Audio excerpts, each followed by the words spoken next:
Bonjour à tous. Aujourd'hui, pour compléter ces vidéos sur le stress, nous allons aborder un sujet important qui est le sujet des types de pensées que l'on va avoir lorsque l'on vit une situation stressante.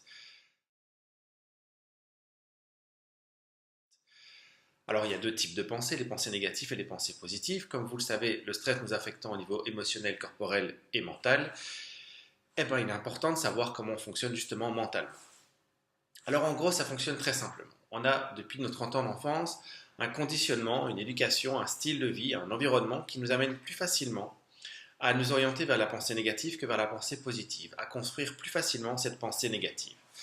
Quelles sont ces pensées négatives? Il y en a 5. La pensée film, la pensée comparaison, la pensée jugement, la pensée supposition et la pensée analyse. Je l'avais oublié.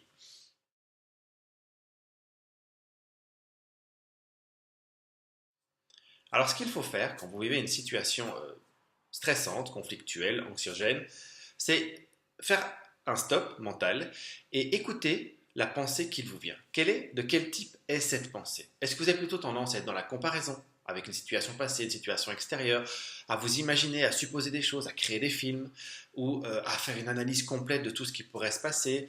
Donc voilà, dans quel type de pensée êtes-vous? Est-ce que vous émettez un jugement sur la personne en face, sur vous-même, sur une évaluation de ce qui s'est passé, des caractéristiques du stress? Donc voilà, quels sont les types de pensées négatives que vous allez mettre en place?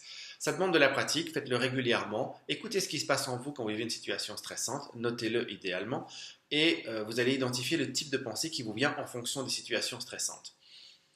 Ça, c'est la première chose. Une fois que vous aurez commencé à analyser, à mettre en pratique, à identifier les types de pensées négatives, viennent à ce moment-là la possibilité de mettre à leur place des pensées constructives.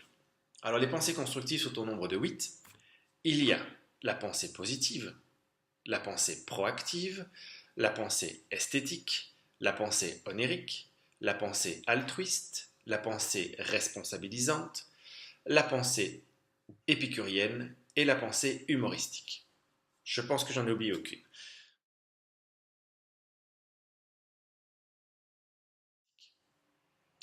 Alors, lorsque vous avez identifié vos pensées négatives et que vous voulez mettre à la place une pensée constructive, vous avez le choix entre ces 8-là. Qu'est-ce qu'une pensée positive? C'est focaliser son attention sur ce qui est positif dans la situation. Une pensée proactive, quelle est l'action concrète, efficace et positive que je peux mettre en application dans cette situation? Toujours, n'oubliez pas l'outil du stop mental. Je fais un stop dans la situation, j'analyse les options et là, je peux choisir la pensée constructive. La pensée esthétique, focaliser son attention sur ce qui est beau dans la situation. La pensée onirique, sur le rêve. On a tous des rêves dans notre vie, des rêves du passé, des rêves quand vous êtes plus jeune, des rêves de maintenant, des rêves pour plus tard, des rêves qu'on a envie de construire. Focalisez son attention sur ce qui dans la situation peut vous ramener à votre rêve, ce que vous pourrez amener dans cette situation qui vous guidera vers votre rêve, ou simplement porter votre attention sur autre chose pour vous dissocier de la situation stressante. La pensée altruiste, c'est focaliser son attention sur ce que l'on peut faire pour les autres dans la situation. La pensée responsabilisante, mais prendre ses responsabilités dans toute situation que l'on vit, on a toujours une part de responsabilité, on a souvent tendance à reporter sa responsabilité sur les autres, à dire c'est pas moi, c'est à cause de la société, c'est à cause de ma femme, c'est à cause de mon patron, c'est à cause de mon collègue, c'est à cause de l'embouteillage. Mais quelle est ma part de responsabilité dans la situation? La pensée humoristique, c'est simplement mettre un peu de légèreté dans les situations que l'on vit et mettre un peu d'humour, un peu de joie, un peu de gaieté, essayer de partager ça, essayer d'alléger la situation. Et la pensée épicurienne, c'est prendre conscience de ce que l'on a déjà et être heureux de ce que l'on vit, de l'expérience que l'on vit.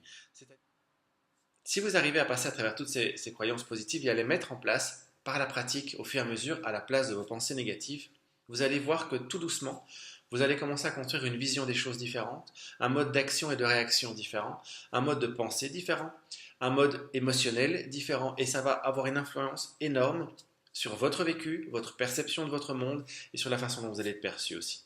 Donc je vous souhaite de pratiquer énormément cet exercice parce que ça marche vraiment bien. C'est extrêmement nourrissant et ça va permettre de se dégager d'un tas de problèmes et d'un tas de stress que vous n'imaginez même pas encore maintenant, mais vous verrez, en pratiquant, ça fera vraiment de gros changements. Donc je vous souhaite une belle réussite dans cet exercice et je vous dis à bientôt.